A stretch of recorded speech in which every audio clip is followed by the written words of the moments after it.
Voy a subirse ahí en la sala de espera alguien.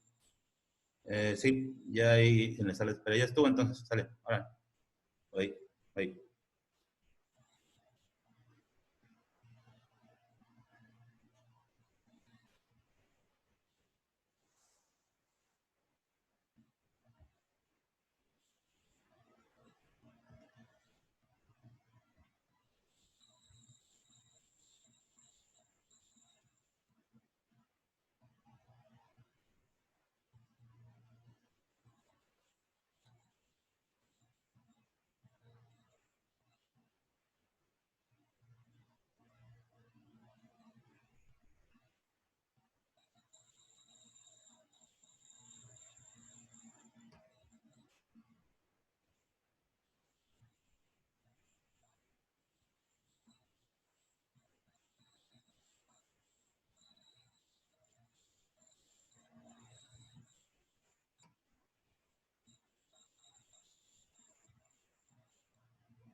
Bueno, buenas tardes a todos. Vayan poniéndose asistencia, por favor, en el chat.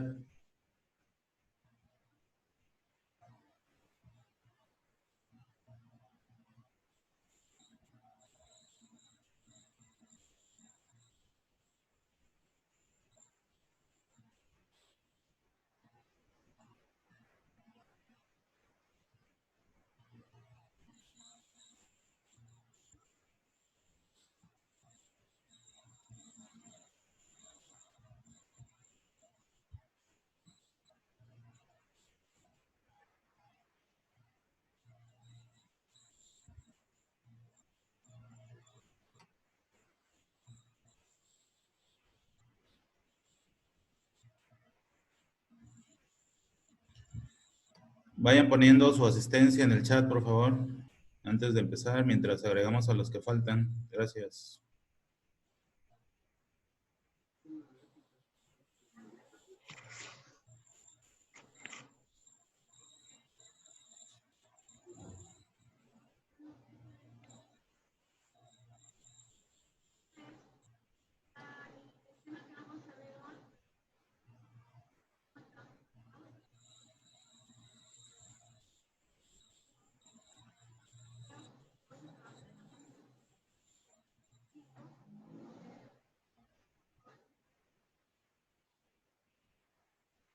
Bueno, antes de empezar con la clase o con la sesión, vamos a hacer algunos puntos aclaratorios. En el caso de esta semana, abrí 3 nuevas carpetas en Drive que dice semana 7, semana 8 y semana 9, para que vayan poniendo las sesiones de cada una de las clases de la semana. Igual que la anterior ocasión, nombre, apellido, y entran a su grupo, buscan la carpeta correspondiente con el número de sesión.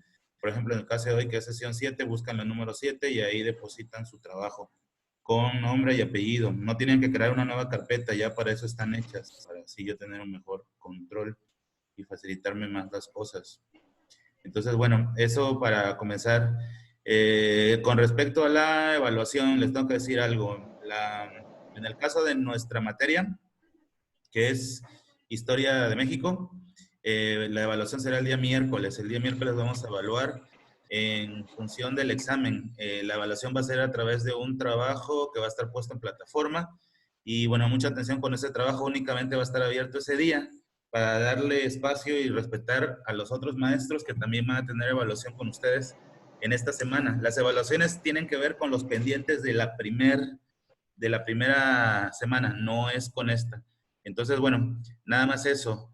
Estar al pendientes de la plataforma una vez que salgan de esta sesión para ver cuál es la actividad, pero se va a abrir hasta el día miércoles, respetando que es el día que nos corresponde a nosotros el examen, porque así estaba programado antes de la suspensión. Y bueno, nada más para que sepan eso. Eh, ¿Y qué más? Bueno, eso nada más. Maestra Marta, ¿me escucha? Sí, sí, sí, te escucho. Pues adelante. Gracias, muchas gracias. Primeramente, buenas tardes a todos ustedes. Gracias, maestro Fabián, por permitirme dirigirme en este momento a los chicos. Es importante para mí comentarles que me da gusto que ya estemos de regreso en la segunda etapa de clases a distancia. Darles la bienvenida.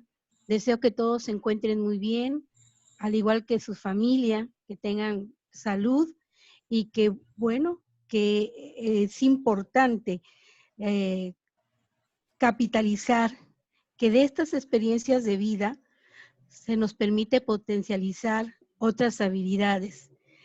Además, también tienen ustedes la oportunidad de tener el acercamiento con su familia y que es importante que lo aprovechen. Sepan que estamos nosotros acompañándolos en este proceso. Sus maestros están muy comprometidos para preparar las clases para que ustedes aprendan. Y es importantísimo que si algo no les queda claro, tengan la confianza de poder expresarlo, ya sea directamente al maestro, a su coordinador.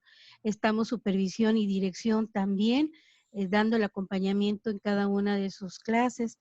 Tienen mi correo para hacerme llegar también sus peticiones y se han aperturado horas de asesoría en matemáticas y en física, pero también se pueden aperturar en otras asignaturas para que tengan ustedes la oportunidad de que tengan claras las ideas y los aprendizajes. Ya antes de salir de este proceso de 2 semanas, se les había indicado que se prepararan para sus exámenes, los que habían quedado pendientes del primer parcial, mismos que se aplicarían en esta primera semana.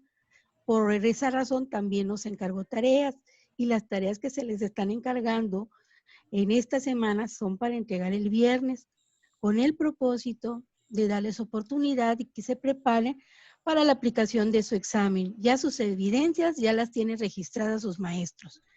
Entonces, pues les agradezco su atención y que estén pendientes de dar el seguimiento a sus clases, que optimicen lo que están aprendiendo y que sigamos juntos. Gracias, chicos, y muchas gracias, maestro Fabián, por permitirme estos minutos para interactuar con todos ustedes. No, gracias a usted por Aquí su sigo. pregunta. Gracias. Gracias. Bueno, entonces, recuperando lo que estamos diciendo hace un momento, corrijo, el examen es el jueves, me corrigió el Cordi Miguel, tiene razón, el examen es el jueves. A ver, ¿por qué es el jueves? Porque antes de la suspensión así estaban programados los exámenes y así que hay que respetar esas fechas para evaluación. Cada maestro tendrá la manera de aplicarles esa evaluación que estaba relacionada con el examen escrito antes de la suspensión. En mi caso va a estar en la plataforma del colegio, en nada que ver con Drive, en la plataforma del colegio.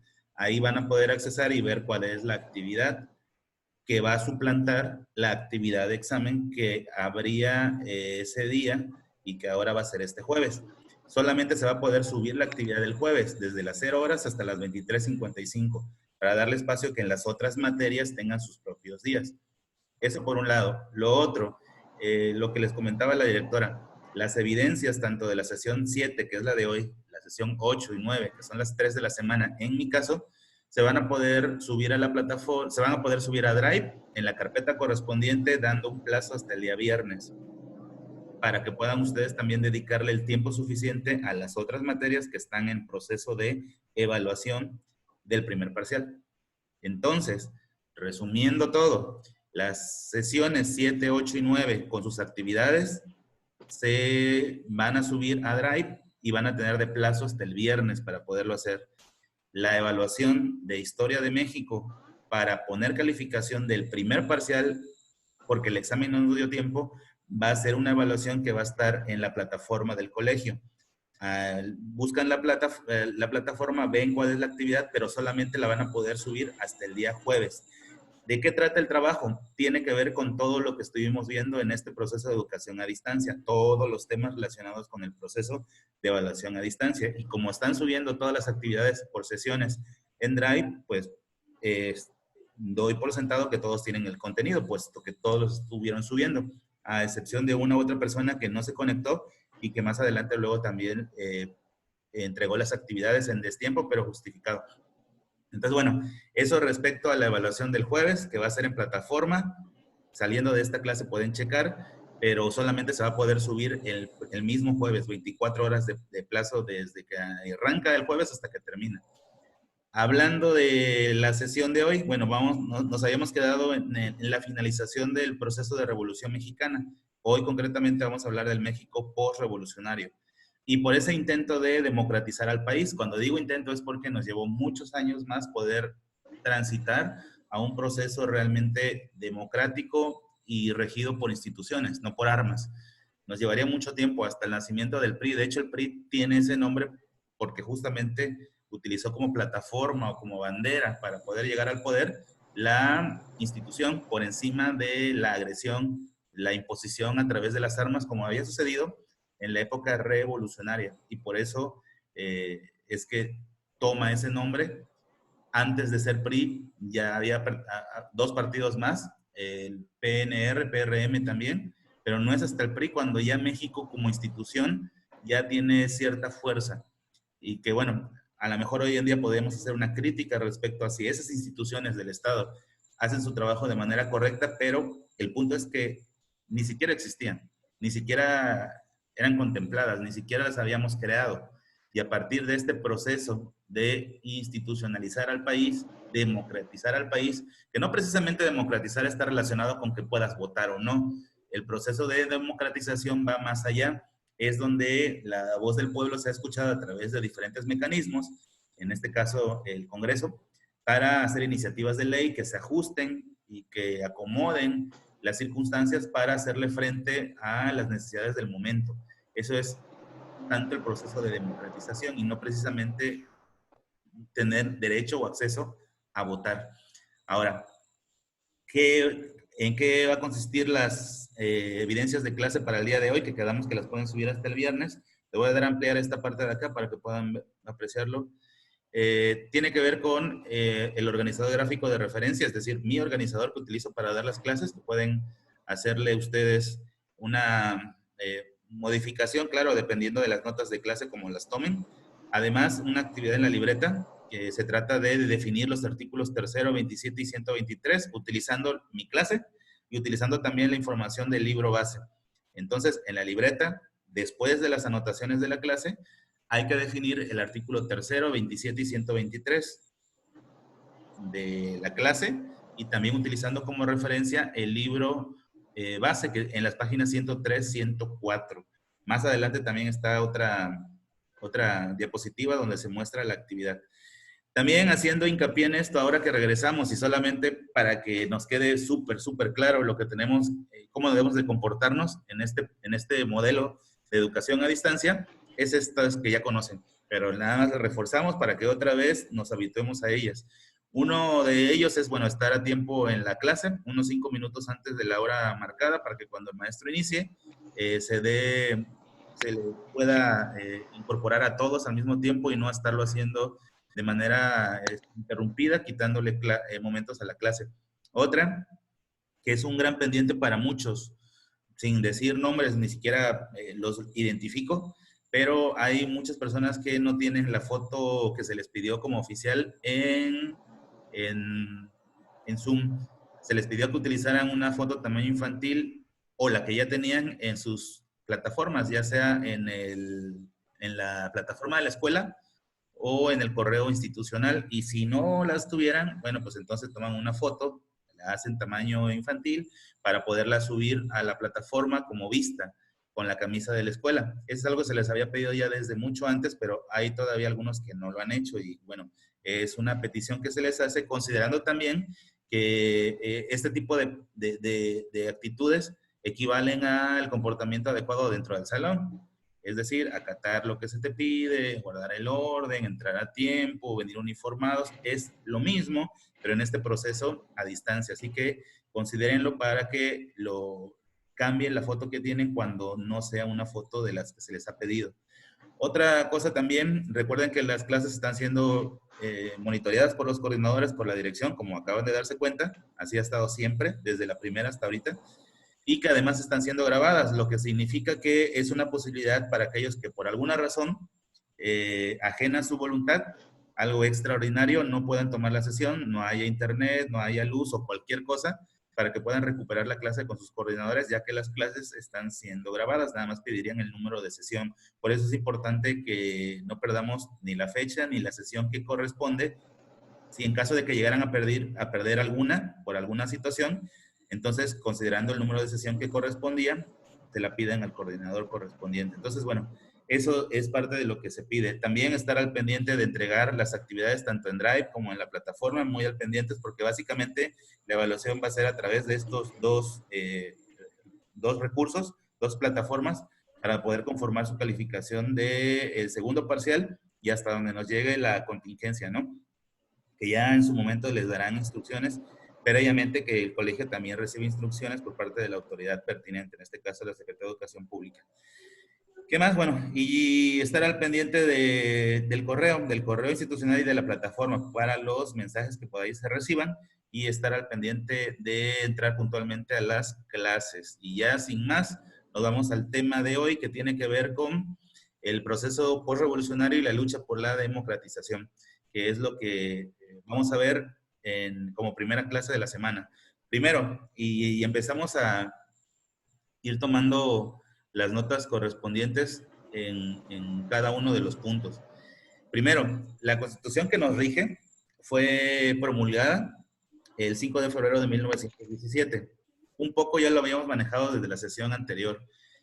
Cuando triunfa el grupo constitucionalista, el grupo encabezado por Carranza, sí recuerdan que en sesiones anteriores vimos que después de la Convención de Aguascalientes se crearon dos grandes grupos, el grupo de los agraristas, de los campesinos, Villa, Zapata, entre otros, y el grupo de los constitucionalistas, integrado por Venustiano Carranza y Álvaro Obregón.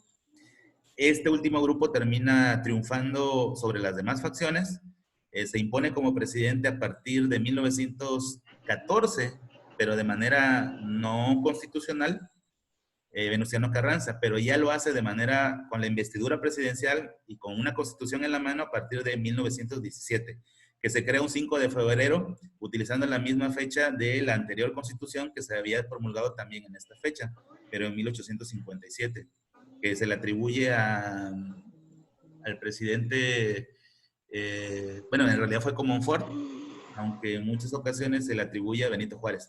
Entonces, bueno, esta constitución de 1517 es una constitución sumamente moderna, que intenta responder a las demandas de la revolución. ¿Por qué es tan moderna la constitución, incluso reconocida a nivel mundial? Porque en el año de 1917 las constituciones dictaban las pautas para gobernar a una nación, pero no incluían esta parte de las garantías individuales. Es decir, una serie de artículos que buscan beneficiar directamente al pueblo, a la sociedad que integra ese país, mientras que las otras constituciones incluían artículos y facciones para cómo gobernar, que en el caso del aspecto jurídico, qué castigos imponer ante tal falta, qué procedimiento se hacía para llevar a cabo tal proceso político. En cambio, la Constitución Mexicana del 5 de febrero de 1917, además de todo eso, que es la segunda parte de nuestra Constitución, incluye en una primera parte una serie de artículos que se les llama garantías individuales que velan por el bienestar social. Se apegan mucho antes, incluso de que se creara la Organización de las Naciones Unidas y tiempo después la Declaración Universal de los Derechos Humanos, se incluyen en esas garantías individuales algunos de los derechos humanos que se crearían hasta después de 1945, es decir, hasta 1948. Nuestra Constitución, por así decirlo, se adelanta más de 30 años en algunos principios que luego rescatarían la Declaración Universal de los Derechos Humanos. Entonces, la Constitución, hablando del segundo punto, que está aquí, es una respuesta a las demandas de la independencia, de la revolución, perdón. Esta imagen, que es un mural que retrata de alguna u otra manera, es un mural de José Clemente Orozco, por cierto, que retrata de alguna u otra manera los estragos y consecuencias y peticiones por parte del pueblo mexicano. Se crea una constitución que va a responder a tales demandas, y en esas demandas se crean algunos artículos. Creo que el más destacado de todos es esa enorme necesidad por otorgamiento de tierras, tierras para poder trabajar. Y bueno, la Constitución va a incluir una serie de artículos que van a reformar y van a reestructurar las condiciones de la sociedad en aquella época. Entonces, por eso es tan importante esta Constitución, porque es una respuesta a las diferentes peticiones impulsadas por diferentes grupos durante la Revolución Mexicana. Y por eso es sumamente importante. Y bueno, la última tiene que ver con la creación de instituciones a nivel federal, a nivel país, que es una institución en el país, como por ejemplo la institución educativa, hablando de la Secretaría de Educación Pública, por ejemplo. Entonces, bueno, entre otras, están los diferentes órganos de gobierno que intentan de alguna u otra manera hacer una mejor organización del país, y para eso se crean estas instituciones, que además de la Secretaría de Educación Pública está la Secretaría de Salud, la Secretaría de Medio Ambiente, la Secretaría de Energía, es decir, se subdivide el quehacer político en diferentes secretarías para que en cada secretaría haya un presidente o un secretario general que va a impulsar los movimientos de tal secretaría para hacer más eficiente el modelo de sistema que se estaba implementando y que hoy en día tenemos bien desarrollado. Ahorita, a propósito de la pandemia, de lo que está sucediendo sobre la enfermedad del COVID-19, todos hemos escuchado de los informes del subsecretario de Salud, que a la vez depende del secretario de Salud. Bueno, esa secretaría tiene mayor vigilancia respecto a este rubro de salud que el presidente. El presidente no tendría las facultades, ni el conocimiento, ni el tiempo para estar enterado de cada una de las necesidades del país, y por eso se crean las secretarías, para darle una mejor respuesta a las diferentes necesidades sociales que tiene el país. Y eso es lo que hace nuestro país a partir de 1917. Se crean una serie de instituciones con la intención de poder gobernar de una forma más eficaz y eficiente al país, que se consumaría no de manera inmediata, sino décadas después. En las próximas décadas transitaríamos de ese México postrevolucionario a un nuevo México, a un México de instituciones, que es la pretensión que tenían al terminar la Revolución Mexicana. Se pensaba que el cambio iba a ser inmediato. Una vez que se crea la Constitución, ya estuvo, el país mejoró, ya hay un sistema de educación, ya hay un artículo 27, ya hay un artículo 123. La realidad es que llevó algunos años y algunas décadas poder modificar la estructura del país gracias a las instituciones. Entonces, bueno, esto con respecto a la primera viñeta que está aquí, a la primera, perdón, presentación que está aquí. Pasando a la siguiente. ¿Cuáles son los principales artículos? Aquí tienen que tomar nota porque de esto se hace la actividad que les dije que teníamos que hacer con respecto a los artículos constitucionales. Hablando del artículo, bueno, son, a manera de introducción, son mucho más representativos el artículo 7, el artículo 123 y el artículo 3. Sin embargo, otros artículos también contribuyeron a el mejoramiento de la estructura del país. Y bueno, los mencionaremos así de manera breve. En el caso del artículo primero, el artículo primero habla acerca de las garantías individuales, justamente. Y entendamos por garantías individuales que son las condiciones para que el país pueda transitar adecuadamente en el día a día, en el vivir. el artículo primero constitucional. Habla sobre las garantías individuales.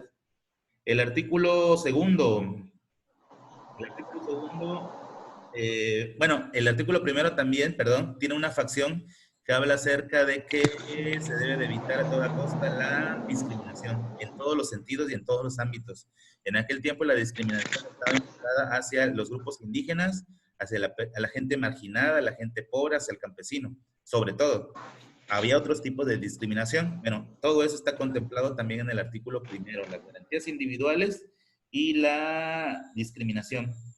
Y bueno, por sexta vez, un artículo de la Constitución prohíbe la esclavitud. Otra vez se prohibió la esclavitud desde que la Constitución de Cádiz, luego Hidalgo, o Morelos, luego la primera Constitución del 24, luego la del 57 y por último la de 1917 también incluye la prohibición de la esclavitud. El artículo segundo constitucional, que también es importante por lo siguiente, y vamos a utilizar un ejemplo del contexto. El artículo segundo dice que la nación mexicana es única e indivisible. Y hasta ahí queda. Apunten esto. El artículo segundo constitucional menciona que la nación mexicana es única e indivisible. Pero hay otra cosa también. Además de ser única e indivisible, está integrada por estados, por entidades, y cada estado y cada entidad tiene su soberanía. Entonces, ¿para qué se crea el artículo segundo? Porque ya en años anteriores, en años previos, se había demostrado que algunos estados de la República se habían querido separar de la federación. En el caso de Texas, en algunos otros momentos también Coahuila se quiso separar. Yucatán también se quiso separar, incluso tuvo su propia guerra, la guerra de castas en Yucatán, donde grupos indígenas mayas impulsaron un movimiento que fue también impulsado por otros personajes, además de la etnia maya, que intentaban por intereses económicos separar a Yucatán de la federación, es decir, del país. Entonces el artículo segundo marca esto con la intención de que en los años sucesivos no hubiera un nuevo Texas, no ocurriera lo mismo de Yucatán, que se habían independizado, que lo mismo de Guatemala, que Guatemala también se separa de nosotros en algún momento de manera tardía. Lo hacen primero el resto de las naciones de América. Entonces, bueno, eso incluye el artículo segundo. El artículo tercero constitucional. El artículo tercero constitucional, creo que la mayoría de ustedes lo conocen, tiene que ver con la educación.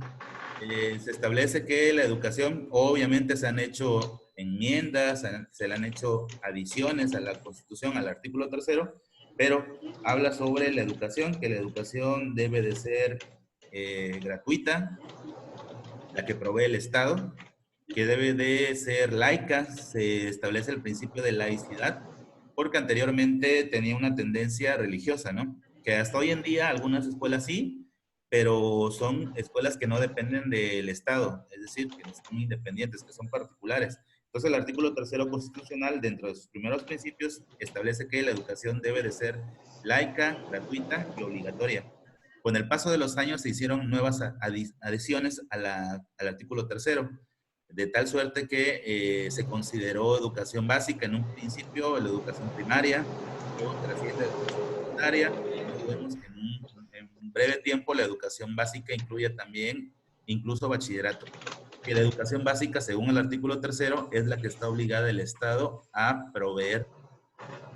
Debe de dar las condiciones para que todo mexicano pueda acceder a la educación pública, la educación impartida por el gobierno. También el artículo tercero, y es algo que había que detallar, penaliza a aquellos padres de familia que por alguna razón pongan a sus hijos a trabajar. Ocurre sobre todo en zonas rurales, y les priven la oportunidad de poder desarrollarse en el ámbito educativo, en el ámbito académico, y ellos por necesidad los ponen a trabajar en el campo o en algún otro lugar, y eso les priva de tener acceso a la educación. Bueno, y entonces el Estado prevé también una sanción contra de ellos, está penado, para que se puedan transitar hacia un proceso educativo que los haga superarse. El artículo 27 constitucional también es de los más importantes. Habla sobre la propiedad de la tierra. El artículo 27 constitucional habla acerca de que eh, la tierra y los recursos que de ella emanan, incluyendo el agua, es propiedad del Estado.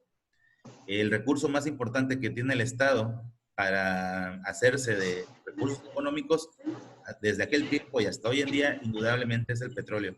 Nada más que de acuerdo al artículo 27, el petróleo no es de quien lo encuentra, como a otros países, como por ejemplo los árabes, ¿no?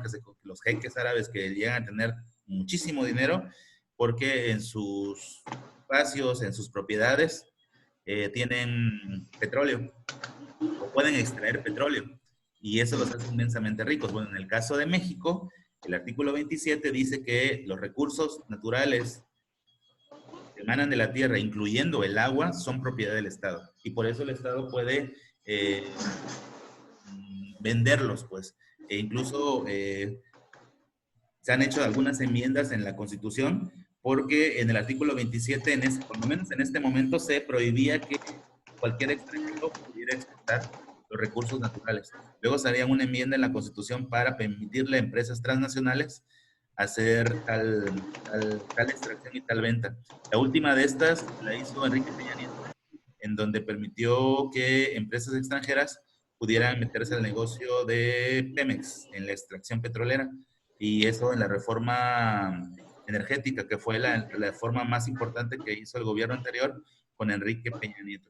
Entonces el artículo 27 habla sobre los recursos que son propiedad del Estado, incluyendo el agua. El artículo 123 habla sobre el trabajo. Recordar que en aquel tiempo, incluso al final de la revolución, todavía prevalecían las famosas tiendas de raya.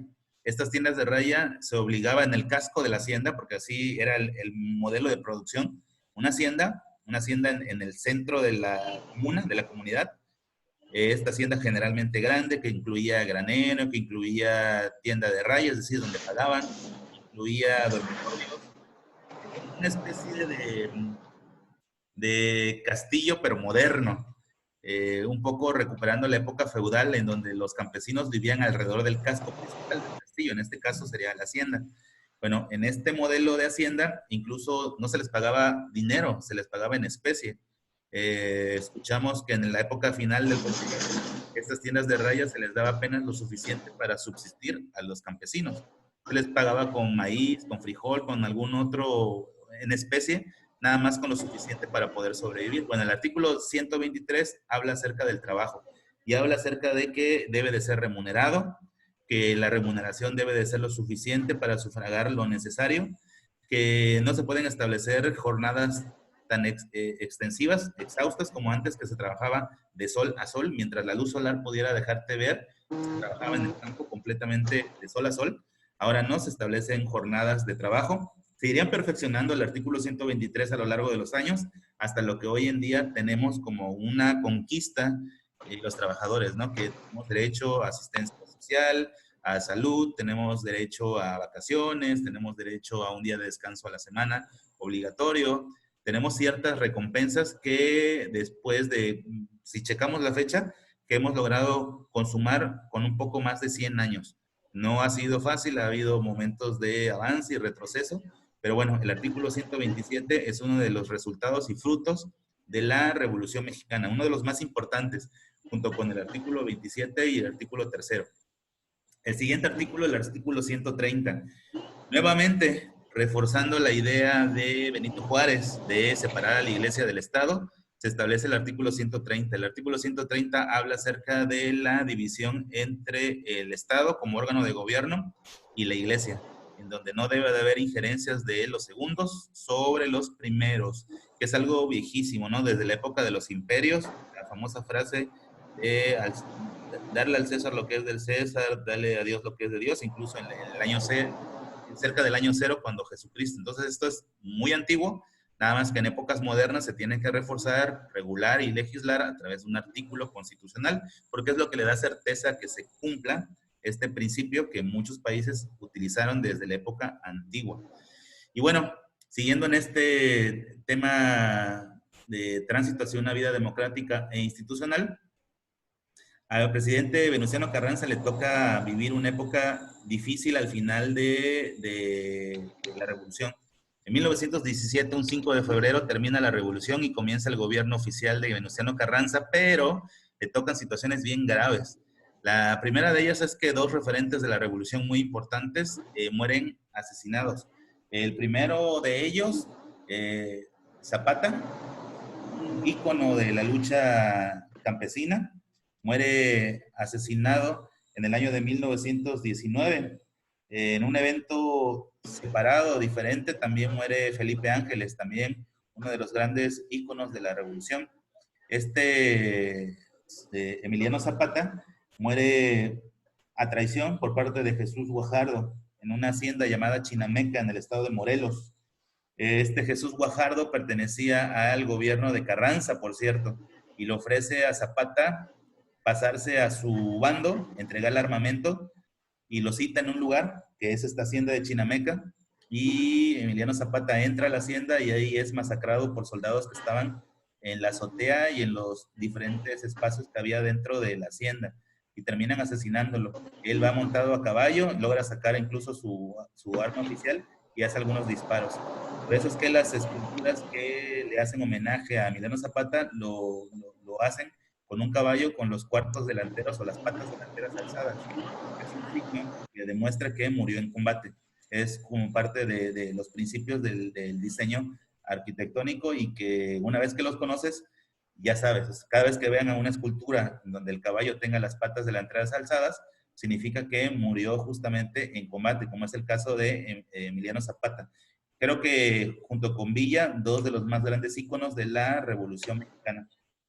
El otro, Felipe Ángeles, también obviamente fue importante. Él pertenecía al grupo de Madero cuando empezó la revolución. De hecho, el puerto nuevo que se está haciendo creo que va a llevar este nombre de Felipe Ángeles en honor a él. Entonces, bueno, también le tocó a Carranza, dentro de esos momentos difíciles, la invasión de Estados Unidos, que venían persiguiendo a Villa, porque Villa se introdujo en territorio norteamericano e hizo una masacre en Columbus, asesinó a ciudadanos norteamericanos en represalia porque Estados Unidos le prestó energía eléctrica a las tropas de Carranza. Por eso fue perseguido. Se le llama invasión punitiva. ¿Qué significa punitivo? Punitivo significa aquello que va a ser castigado, aquello que fue una mala acción y que va a requerir un castigo. Entonces la invasión punitiva es una invasión para castigar la impertinencia, el abuso que hizo Francisco Villa en contra de ciudadanos civiles norteamericanos. También le toca a Venustiano Carranza el estallido de el proceso de la Primera Guerra Mundial, que nuestro país no participa, pero que Alemania intentó que participáramos del bando de ellos con un telegrama que se llama telegrama Zimmermann, lo mencionamos en sesiones anteriores. Le toca de las cosas positivas la creación de la CROM, la Confederación Regional Obrero Mexicana, que tenía la intención de ser un brazo sindical por parte del gobierno de Venustiano Carranza. Y por cierto, le voy a dedicar unos segundos hablando de pandemias y hablando del coronavirus, que a este presidente Venustiano Carranza le toca una epidemia más mortal, más fuerte que la que estamos viviendo. Arrasó con 300,000 mexicanos, considerando la población de aquel tiempo fue un número altísimo. Es la influencia española. En el año de 1918-1919, nuestro país atravesó por este proceso. Le causó la muerte a 300,000 mexicanos. Y hay fotografías en donde incluso la gente, así como ahora andamos con tapabocas y con ciertas medidas de seguridad, ya desde aquella época también prevalecía este principio. Y todo eso le tocó vivir al corto gobierno de Carranza, y digo corto porque fue asesinado en 1920. Entonces, bueno, el gobierno de Venustiano Carranza abarca de 1917 a 1920. Hay una rebelión en su contra cuando se va a intentar reelegir en este año, y esa rebelión se le conoce como la rebelión de los sonorenses. Se crea un plan en su contra, que es el plan de Agua Prieta. Terminan asesinando a Carranza en Puebla e interrumpen su gobierno. La actividad, como ya les había comentado, es las notas que tomaron de la clase y definir los artículos 3, 27 y 123 de acuerdo a la clase, y con estas notas de el libro. No se les olvide entrar a la plataforma del colegio para ver cómo va a ser su evaluación el día jueves. Las actividades se entregan hasta el viernes de sesión 7, 8 y 9. Jueves el mismo día. Entonces, bueno.